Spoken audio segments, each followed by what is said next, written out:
#1 hat maker in the world, and we're here at The OG of the hats. In Venice. When did you start making hats? When you get an idea or an inspiration, it just like comes like that, like the spark of a match. A hat is a hat, but how do you make it Nick Fouquet? I always like loved making things that are personal to me, not buying things that like everybody had, but buying stuff and changing it up. How many hats do you personally own? Someone's gonna come next week and be like, I love this hat, and I'll be like, here you go. And it's not like, it's more of a practice and non-attachment. Western is huge, and I think it's the foundation of American fashion, so I think it's something timeless. Who would you say, Nick, that was someone that when they ordered the hat from you, you were like, wow? When I got like the phone call to like design some stuff for him, I was like, this is crazy. This is like bucket list shit. Where like... Most exciting client you have ever had? Right now, Beyoncé. I always reference like Pharrell and Madonna at the Grammys wearing the hats, and I was like, whoa, this is really crazy. People think that you are the replica. You do something good, people are gonna wanna do it, you know? I love things that are handmade and that have a soul. The most important things that you've learned. It's not like an ego thing wanting to have like sole ownership. Hats before Nick, then hats after Nick. For me, hats evoke like a special thing where it can really transform like your look, and it's something that's super personal.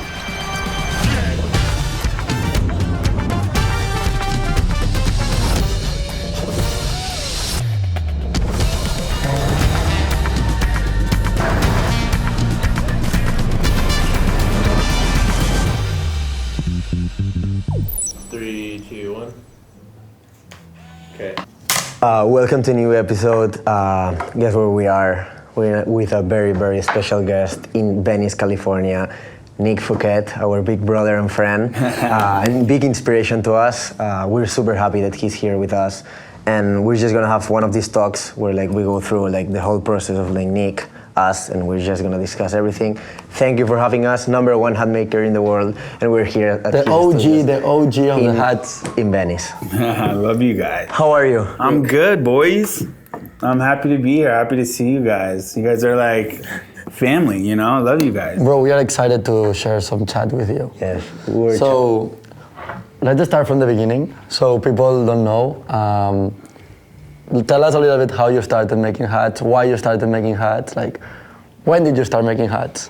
I mean, I think I started making hats because I felt a huge passion towards craftsmanship, making things with my hands and seeing something come to like fruition into life. And I think I, for so long, tried to find something that I could resonate with. And I think when it came to hats, it's something that crystallized a lot of the idea of like the American West and the culture of hat making, and also creating something a little bit modern and different. It all came out of like passion and love, and it was like an unexpected turn of events, you know? Could use like the sewing machines, use fire, create something that was like different. And I think for me, hats like evoke like a special thing where it can really transform like your look, and it's something that's super personal. But in like, were you related to like the industry before you start making your own hats? No, not really. How that happened? I mean, look, since I was a kid, I'd always like buy stuff at the you know, in France where I grew up, or even in LA or New York. I mean, when I was a kid, I would go buy stuff and I'd bring it to the tailor, and I'd switch the buttons out and I'd cut things, and I always like loved making things that are personal to me, not buying things that like everybody had, but buying stuff and changing it up so it felt really unique. So I think when I ended up making hats, it just converted into that. It was like, oh my God, like could create this style, this design that's like made individually for someone. So it's like a personal thing. You're French, right? Yeah. When did you come to California? And when you came here is where you started, or how did it go? Well, I was born in New York City, but I grew up in France near Bordeaux till I was 7. So my family's there. A lot of my family's French are there. And then when I was 7, we moved to Florida. So I moved around a lot, but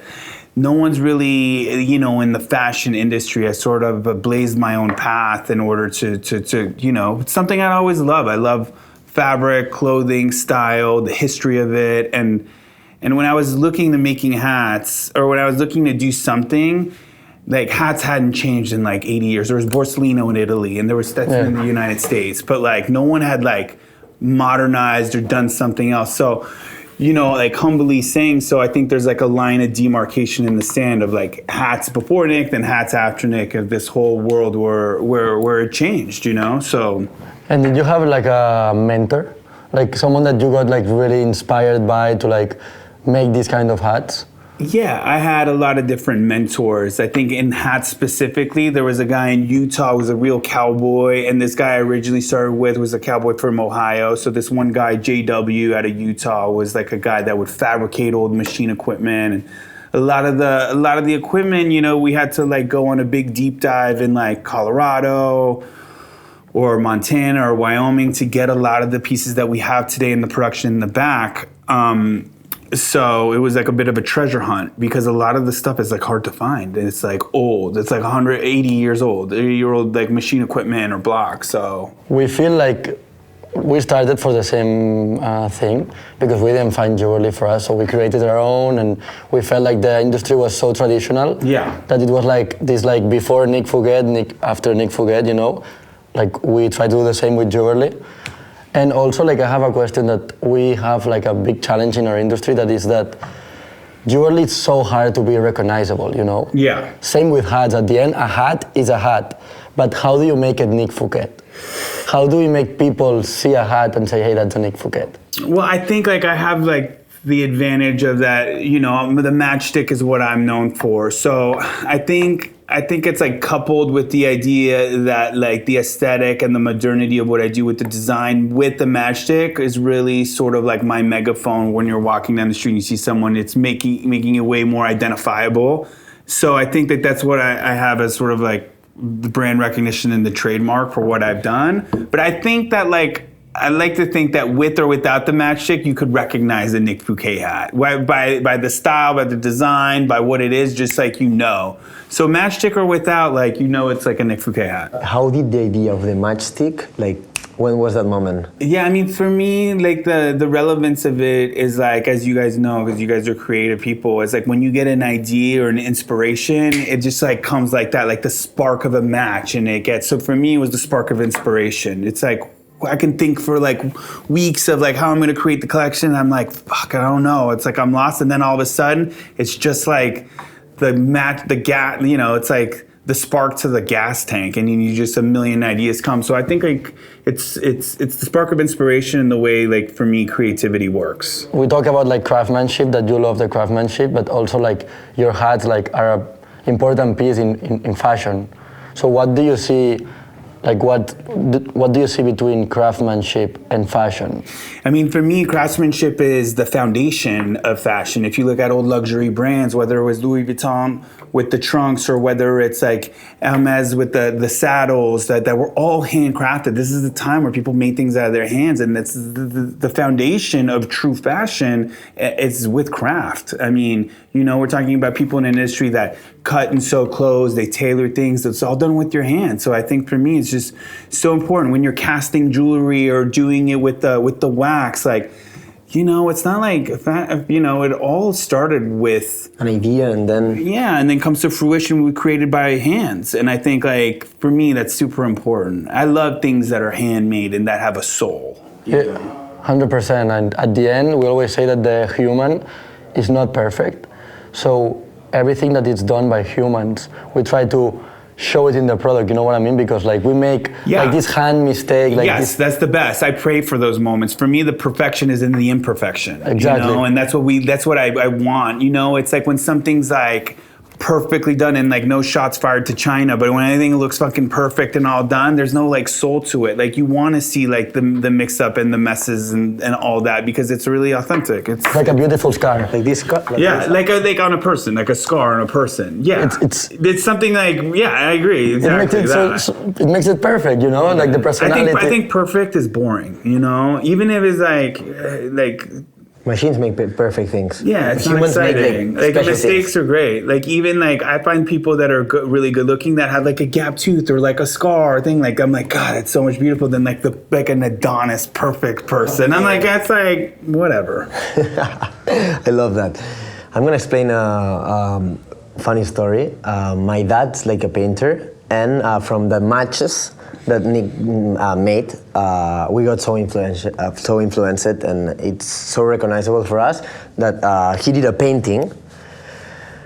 I think that 1 year ago, and I saw it, and then I was like, whoa, fuck, that's like a Nick Fouquet, and he was like, what were you saying? Then I went and I put a matches on, and then it became the painting that I did made with my dad, and it's like one of my favorite tattoo that I made like in remember of my dad, and also it's like when it's a Nick hat, and Nick has like his this painting at his house. Yeah. Well, I got a funny story about Biel. I remember like I was in Paris and stuff, and like running around, and this guy, like, I just like loved his work and what he did, and we were in Paris, he's like, let me come, I want to see, and he was like really younger, it was like 5 years ago, and he came, and he was just like already like, he's like, I'm doing this jewelry, man, and like to see today what you guys built is fucking awesome, dude. It's unbelievable. I knew Biel was like a kid. Well, of course, no, come on, we're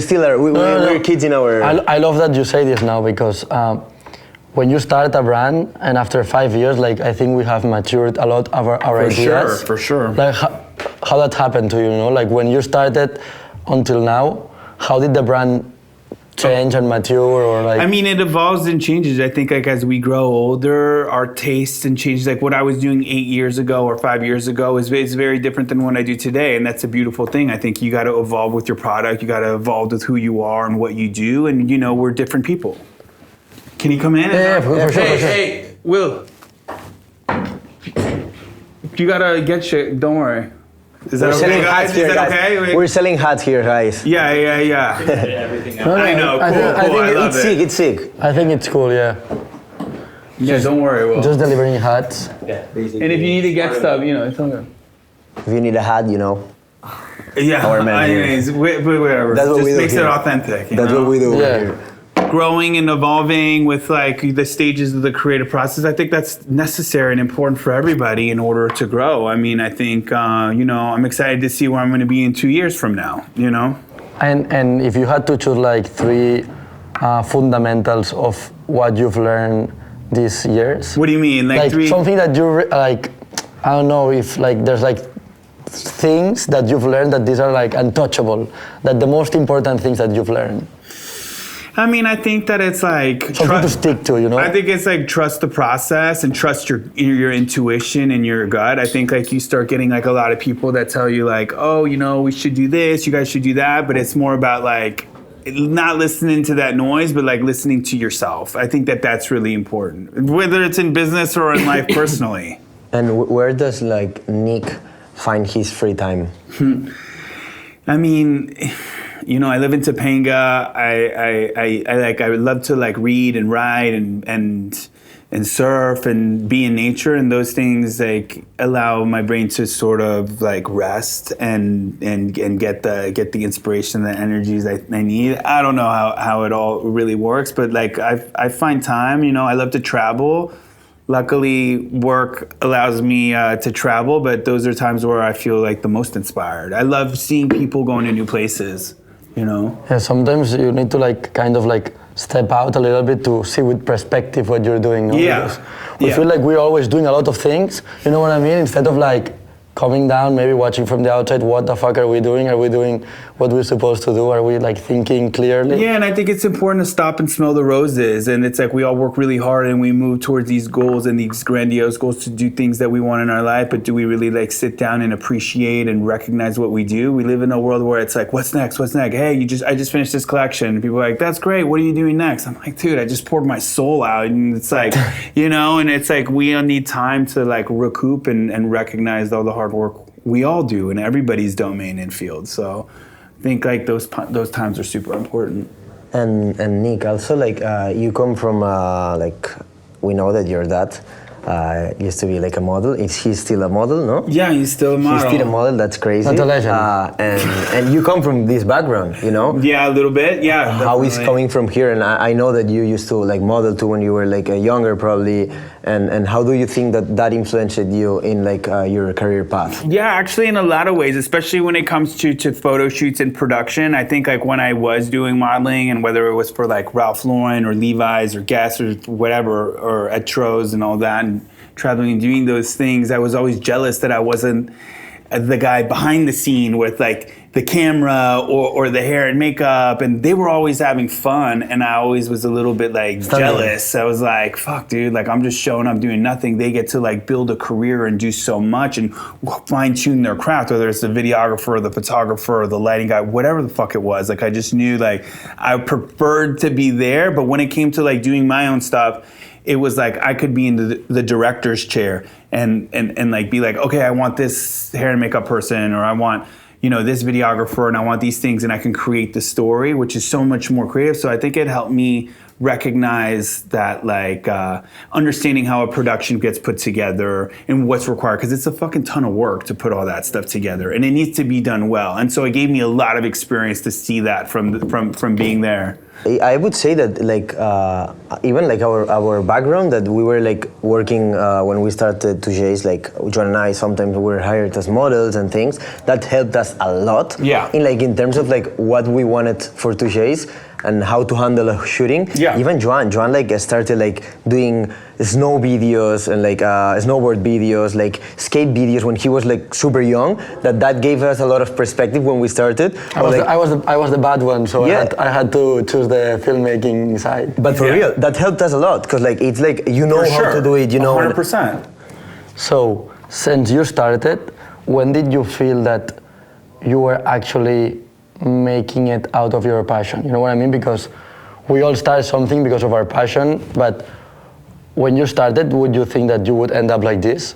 Having this many hats and selling hats to like people that it's like, you know? Passion to company, you know, like how. I mean, like, yes and no. I think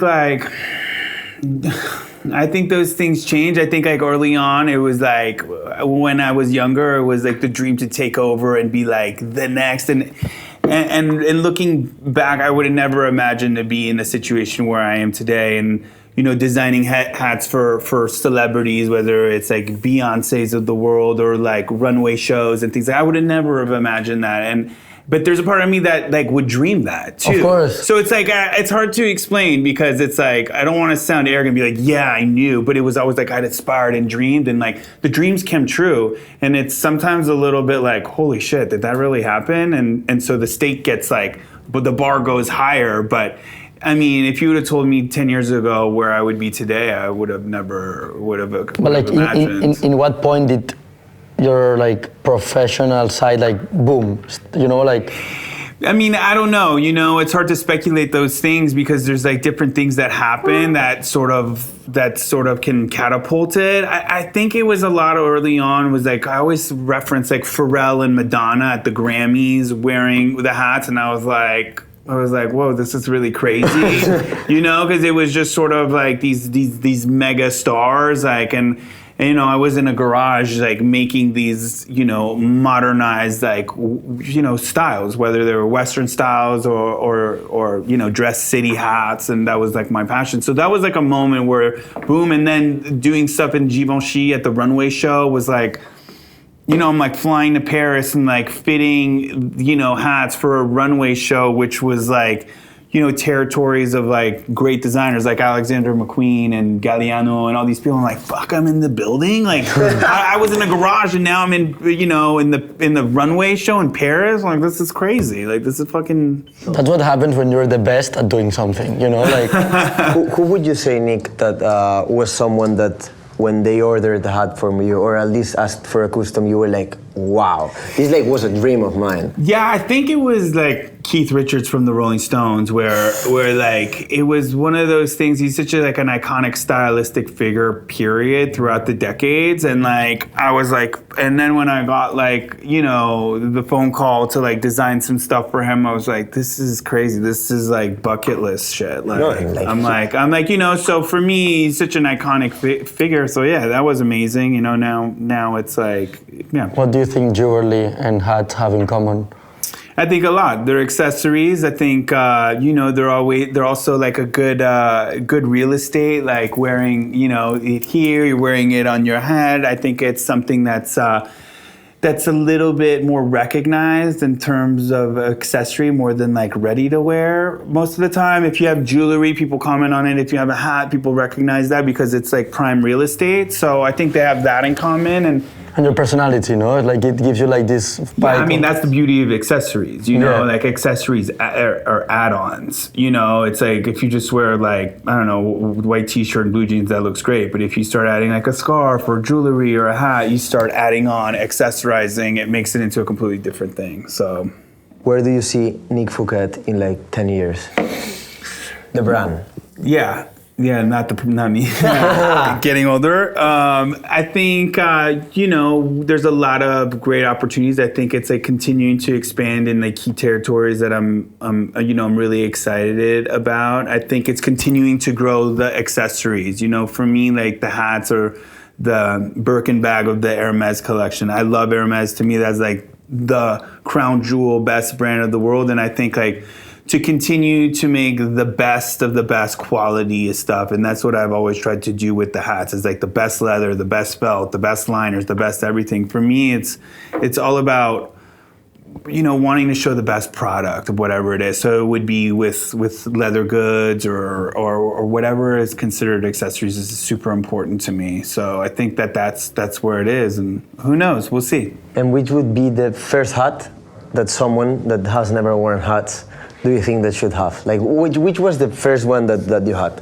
For me, I mean, it was, I don't know, it's kind of a hard question to ask, but it changes. Like today, like I've really, again, I was saying Western, the headwear, especially the one I'm wearing, is so foundational and fundamental in the growth of like American fashion. And I think like today, that's like what came full circle for me. It wasn't like what I was known for, but it's something that I have more appreciation for and that I'm wearing right now. I mean, I think, Western is huge, and I think it's the foundation of American fashion. So I think it's something timeless. It is. But to wear like a Western hat or boots, Western boots or denim or a white cotton t-shirt, like that's never gonna go out of style. So I think for me, like Western hats is something like I'm trying to like hone in even more to like get the right pouncing, the right color, all these things, because it's here to stay. How did the first Nick Fouquet look like?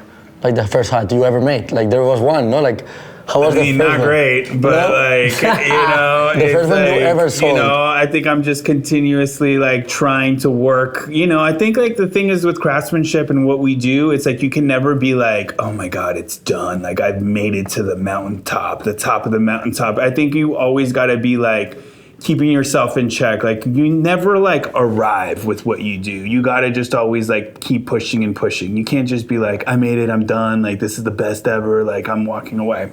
It doesn't work like that, Yeah, we've seen like when you do things right, there's people that start copying. How that makes you feel? That's changed so much. I used to get so insulted and pissed off. And I think today it's become so common that it's like, I think it's like I was saying earlier, it's like driving a car. Like if you look in the rearview mirror, people copying you, you're gonna crash. So I was just like blinders on, move forward. I don't give a fuck. Like it's one of those things. Like it used to sting a lot more, and people used to always say this like really, common phrase that copying is the best form of a compliment. And I'm just always like, you probably have never been copied because it sucks. But like, you realize like.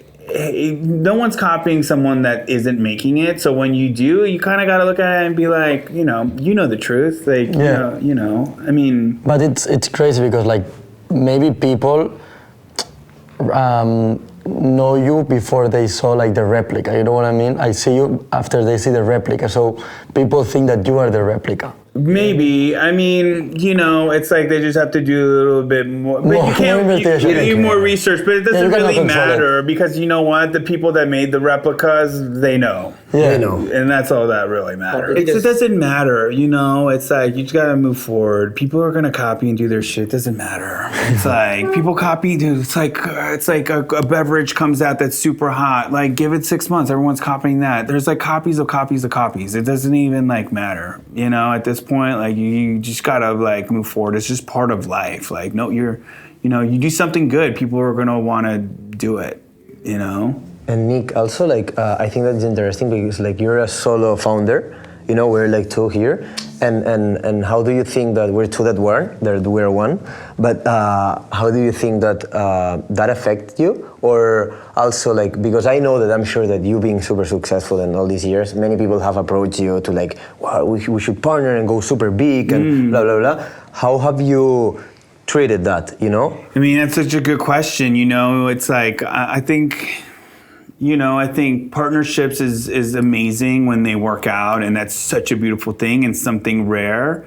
I think for me, it's not like an ego thing wanting to have like sole ownership. I think it was more of like the way it ended up, but I think it's great when I come to making decisions and creative decisions and financial decisions that I can just really like be accountable for my actions and be like, well, it's if it went bad or left, I'm not blaming anyone. It's like on me.